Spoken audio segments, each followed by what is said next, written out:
a las empresas estadounidenses les resulta caro endeudarse, les resulta caro obtener financiación.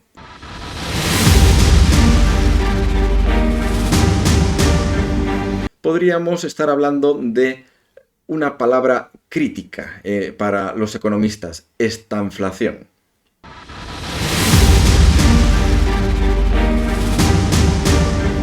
La economía estadounidense sufrirá un colapso extraordinario.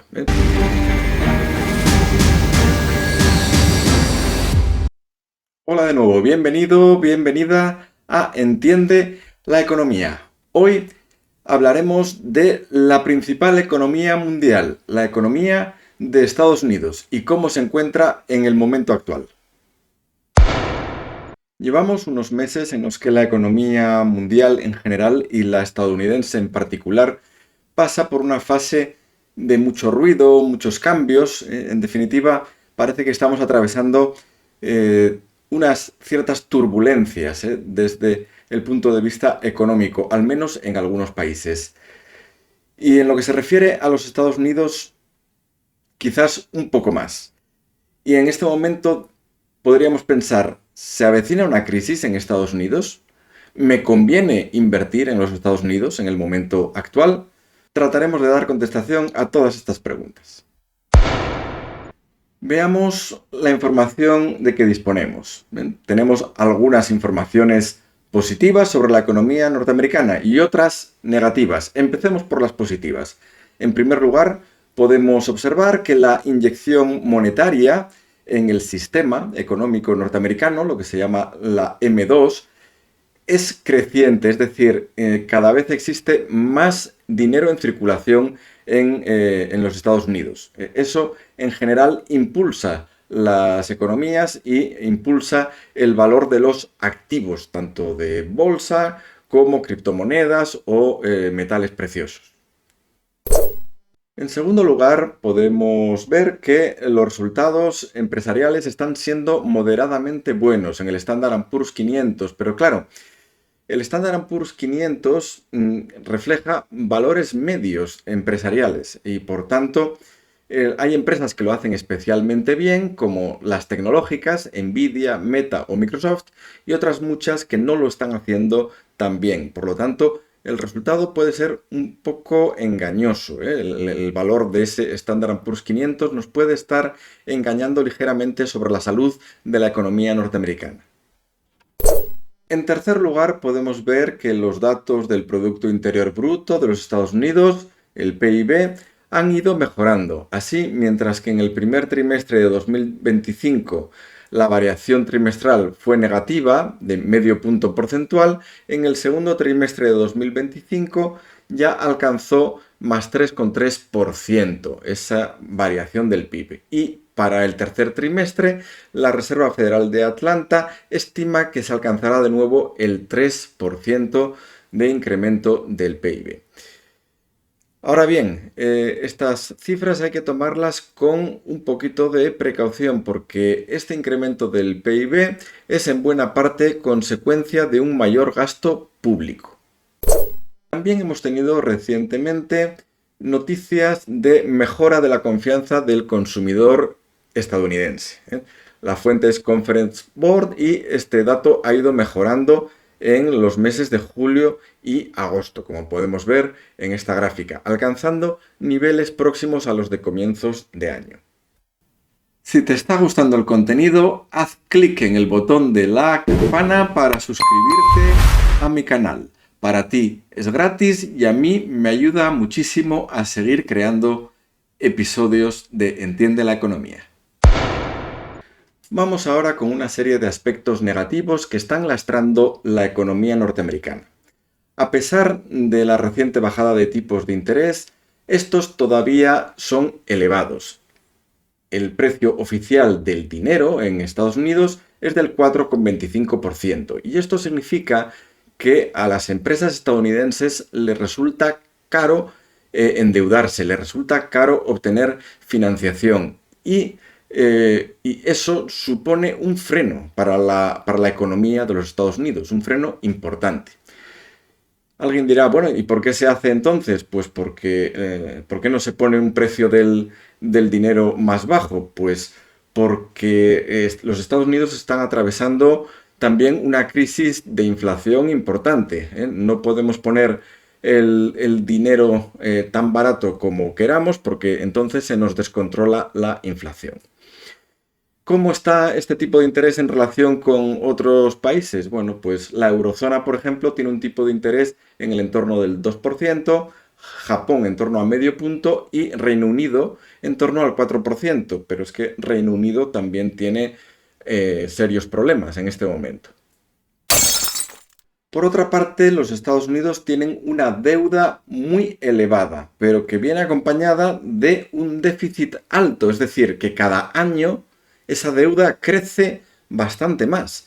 Y si esto lo acompañamos de unos tipos de interés altos, como decíamos, pues los problemas financieros para el Estado están ahí, están a la vista. Fijaos, Estados Unidos tiene una deuda de 37 billones de dólares. Esa deuda supone el 123% de su PIB. Pero es que está en un ritmo de incrementar esa deuda en el entorno de entre un 6 y un 7% cada año. El déficit del 2024 fue un 6,40%. Claro, eso significaría que en el año 2025, en lugar de un porcentaje del 123%, estaríamos ya rozando el 130%. Si eso lo combinamos con que el interés del bono a 30 años, que es una de las maneras que tiene el Estado norteamericano para financiarse, pues tiene un valor muy elevado también, un 4,8%, pues podemos apreciar que el gasto de financiación de los Estados Unidos es demasiado elevado y supone un porcentaje considerable de su presupuesto anual. Así es muy difícil ajustar, sanear las cuentas del Estado. Vemos en esta tabla que el Reino Unido está pasando por un problema semejante en cuanto al tipo de interés, si bien no tiene una deuda tan elevada. Y Japón es el país de los desarrollados que tiene una deuda más elevada, con 255% del PIB, mientras que países como Francia, España se mueven entre 100 y 120% del PIB. Lo que pasa es que los costes de financiación están siendo más bajos que los de los Estados Unidos. Dentro de la eurozona, pues uno de los países con menos deuda es Alemania, con tan solo un 65% sobre su PIB. Y que además le cuesta relativamente poco financiar esa deuda, simplemente un 3,3%, un valor pues bastante bajo por comparación con lo que hemos visto. En los últimos meses, además, hemos ido escuchando cómo se revelaban datos malos para la tasa de desempleo en los Estados Unidos. En concreto, en julio y en agosto, esta tasa ha aumentado hasta ponerse pues, en el 4,3%, es decir, 3 décimas por encima de cómo se empezó el año. Este indicador suele ser bastante revelador del estado de la economía y en muchos casos adelanta las circunstancias que se van a dar en la economía estadounidense en el corto medio plazo. Por otro lado, el valor de las acciones de las empresas estadounidenses está demasiado elevado, como podemos ver a través del indicador llamado PER, el Price to Earnings Ratio. Este indicador nos mide en cuántos años de beneficios podríamos retornar la inversión inicial. En el caso de agosto del 2025, si invertimos en una cesta de acciones del Standard & Poor's 500, tardaríamos casi 29 años en recuperar nuestra inversión vía beneficios de las empresas. Este valor es demasiado alto, como se puede ver si lo comparamos con la media de los 20 años anteriores, que no llegaba a los 22 años. También es cierto que podríamos matizar que este indicador, el PER, realmente está muy elevado debido a las llamadas 7 magníficas, es decir, a las 7 empresas tecnológicas de mayor capitalización, que son Alphabet, Amazon, Apple, Microsoft, Meta, Nvidia y Tesla en este momento. El resto de acciones del Standard & Poor's 500 por lo general no tienen un PER tan elevado. Eso sí, estas 7 elevan mucho esta media. Históricamente, las épocas de PER bursátil muy elevado anticipan correcciones fuertes o incluso crisis económicas de cierto calado.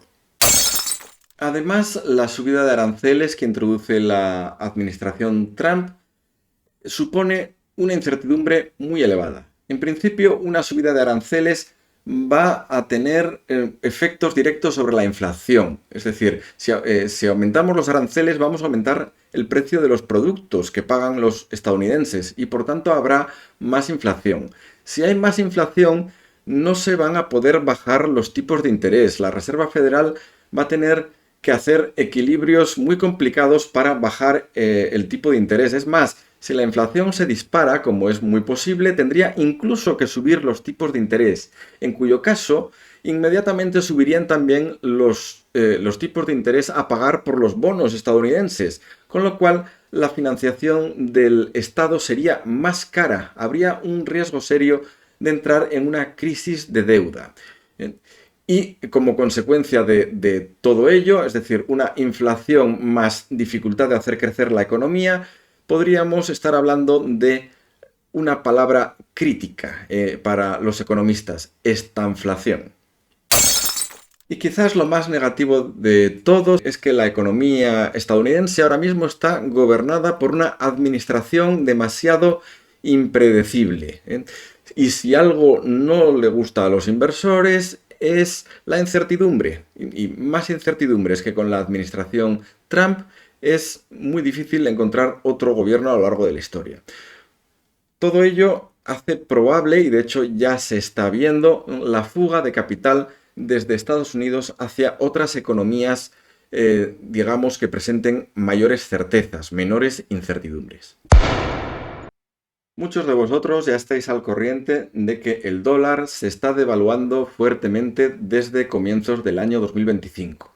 Así, un euro en febrero de este año equivalía a 1,02 dólares, pero en septiembre de 2025 ya está equivaliendo a 1,17 dólares. Por tanto, el dólar ha sufrido una devaluación del orden del 15% en unos 7 meses. Claro, ¿eso qué supone? Pues supone que si el dólar cada vez vale menos, los capitales, lo que es el dinero, tenderá a salir de la economía estadounidense y a irse hacia otras economías con la moneda más fuerte.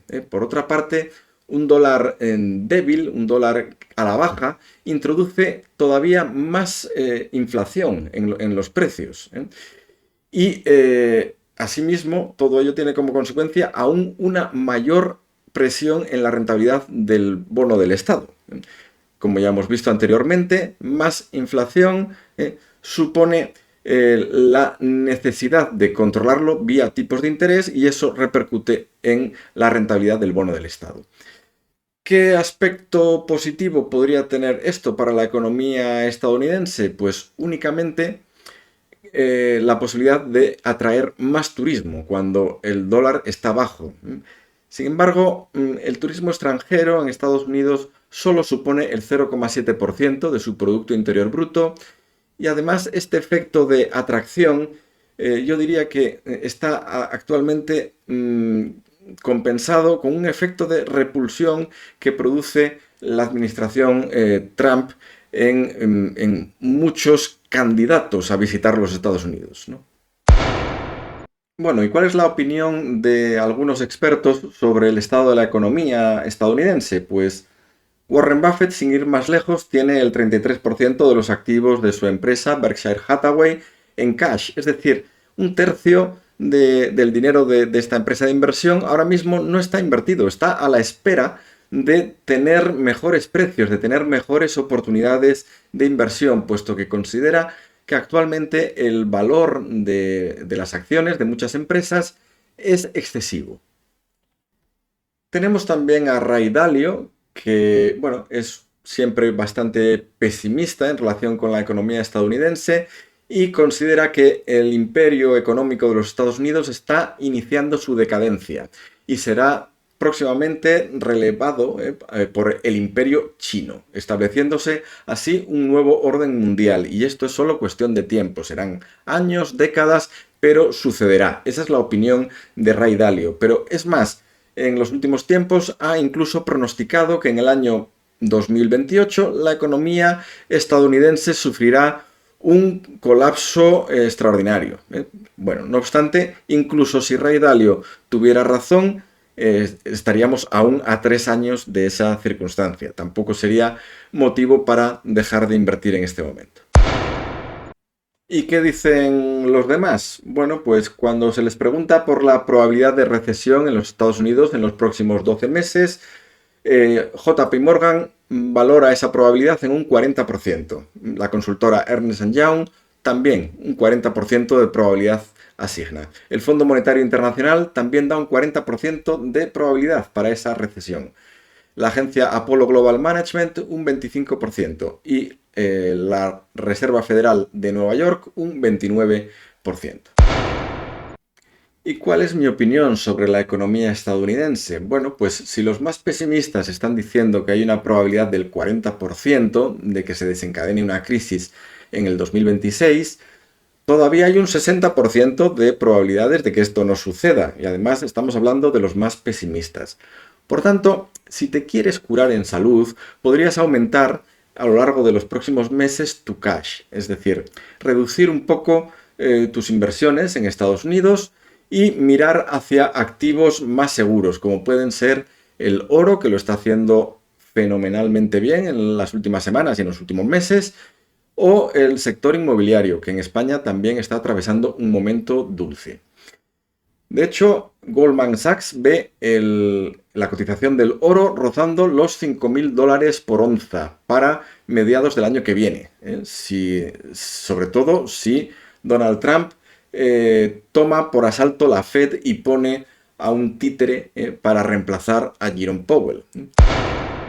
Espero que te haya gustado el vídeo. Si es así, por favor, dale al like. Nos vemos la semana que viene si quieres.